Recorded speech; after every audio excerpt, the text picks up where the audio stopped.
Effect తో తెలంగాణలో కూరగాయల రైతులు తీవ్ర ఇబ్బందులు పడుతున్నారు. సాధారణంగా జూన్ నెలలో కురవాల్సిన వర్షాలు ఈసారి జాడలేకపోవడంతో కూరగాయల సాగు తీవ్రంగా దెబ్బతింటోంది. నీటి కొరత, పెరిగిన సాగు ఖర్చులు, తగ్గిన దిగుబడి అంతా కలిపి కూరగాయల భోజనం చేయాలంటే సామాన్యుడి జేబు ఖాళీ అవ్వక తప్పని పరిస్థితి ఏర్పడింది.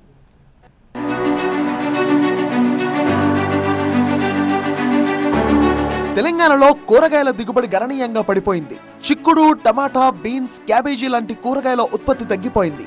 వర్షాభావంతో చిక్కుడు పంటలు ఎండిపోతుండగా టమాటా దిగుబడి కూడా పూర్తిగా పడిపోయింది. మొన్నటి వరకు హోల్సేల్ మార్కెట్లో 50 నుంచి 60 రూపాయల మధ్య ఉన్న టమాటా ఇప్పుడు ఇతర రాష్ట్రాల నుంచి వస్తే తప్ప మార్కెట్లో దొరకని పరిస్థితి ఏర్పడింది. బీన్స్ రైతు బజార్లోనే కిలో 100 రూపాయలు ఉండగా రిటైల్ మార్కెట్లో 150 నుంచి 180 రూపాయల వరకు అమ్ముడవుతోంది. చిక్కుడుకాయ కూడా రైతు బజార్లో 70 నుంచి 80 రూపాయలు ఉండగా బయట మార్కెట్లో 150 రూపాయల వరకు పలుకుతోంది. రైతు బజార్లలో సరుకు లేకపోవడంతో మహారాష్ట్ర, తమిళనాడు, మధ్యప్రదేశ్ లాంటి రాష్ట్రాల నుంచి కూరగాయలు దిగుమతవుతున్నాయి. బోర్ నీళ్లనే వర్షం మాదిరిగా స్ప్రే చేస్తూ పంటలను బతికించే ప్రయత్నం చేస్తున్నామని రైతులు చెప్తున్నారు. దిగుబడి తక్కువ ఉంది. వర్షాలు లేవు, 2 నెలలు అవుతుంది. వర్షాలు లేక ఎండ హీటుకు మొక్కలు తట్టుకోవట్లేదు. మేము వాటర్ స్ప్రే చేస్తున్నాం. స్ప్రే చేసి వర్షం పడేలాగా పాడిచ్చి ఇది కాకరకాయ కాపిస్తున్నాం. ఈ సంవత్సరం వర్షాలు తక్కువ ఉన్నాయి, ఎండలు ఎక్కువ ఉన్నాయి కాబట్టి దిగుబడి తక్కువ ఉంది. ఇక రేట్లు మామూలుగానే ఉన్నాయి. ఎల్నినో పరిస్థితులు వస్తాయని 6 నెలల కిందటే హెచ్చరికలు వచ్చాయని, అందుకే పంటల మార్పిడిపై దృష్టి పెట్టామని రైతులు చెప్తున్నారు.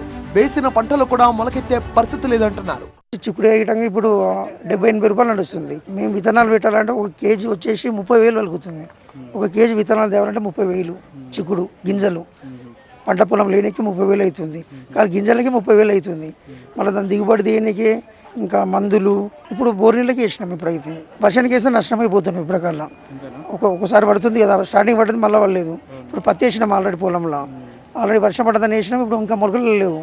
ఒకప్పుడు తెలంగాణలో 5,52,000 ఎకరాల్లో పండిన కూరగాయలు 2025 సంవత్సరానికి 50,000 ఎకరాలకు పడిపోయింది. హైదరాబాద్ చుట్టుపక్కల గ్రామాలు ఒకప్పుడు హార్టికల్చర్ కు కేంద్రంగా ఉండేవి. కానీ రియల్ ఎస్టేట్ విస్తరణతో కూరగాయల సాగు క్రమంగా తగ్గిపోయిందని రైతు కమిషన్ సభ్యులు చెప్తున్నారు. ఆకుకూరలు, తర్వాత ఆలుగడ్డ, బీరకాయ, సొరకాయ అంటే దాదాపుగా అన్ని కూరగాయలు మనము దిగుమతి చేసుకునే పరిస్థితి ఉంది ఈరోజు. కాబట్టి ఈ సాగును పెంచాలి, లేకపోతే ఈసారి ఎల్నినో ప్రభావంతోన ఇంకా ప్రమాదంలో పడబోతామనే ఉద్దేశంతో ప్రభుత్వం ఇప్పటికే ఆ చర్యలు తీసుకున్నది.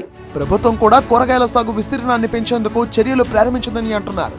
యాచారం మండలంలో పైలట్ ప్రాజెక్ట్ గా చేపట్టిన కూరగాయల సాగు విస్తీర్ణం 3 రెట్లు పెరిగినట్టుగా రైతు కమిషన్ మెంబర్లు చెప్తున్నారు.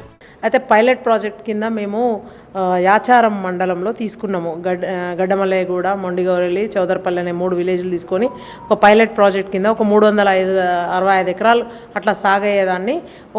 మేము అన్ని ఫామ్ ఇంప్లిమెంట్స్ ఇవ్వటం కానీ, వాళ్ళకు మల్చింగ్ షీట్ ఇవ్వడం కానీ, తర్వాత వాళ్ళని ఎంకరేజ్ చేయడం కానీ, ఒక స్పెషల్ ఆఫీసర్ను పెట్టడం కానీ, మార్కెట్ ఫెసిలిటీ అంతా దగ్గర చేయడం కానీ, ఇవన్నీ చేసిన తర్వాత అనూహ్యంగా 8 మంత్స్ తర్వాత మళ్ళీ కమిషన్ వెళ్ళి రివ్యూ చేసినప్పుడు లైక్ 900 పైచిలకు ఎకరాలకు పెరిగిందంటే 3 టైమ్స్ ప్రస్తుత అప్పుడున్న సాగు కంటే ప్రస్తుత సాగు 3 రెట్లు పెరిగింది.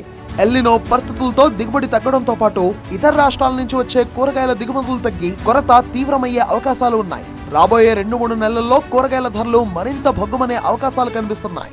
ఒంటింటిపై, సామాన్యుని పాకెట్పై ఈ ఎల్నినో ఎఫెక్ట్ డైరెక్ట్గా ఈ కూరగాయల రూపంలో, పప్పు దినుసుల రూపంలో ఇంపాక్ట్ చూపించబోతోంది.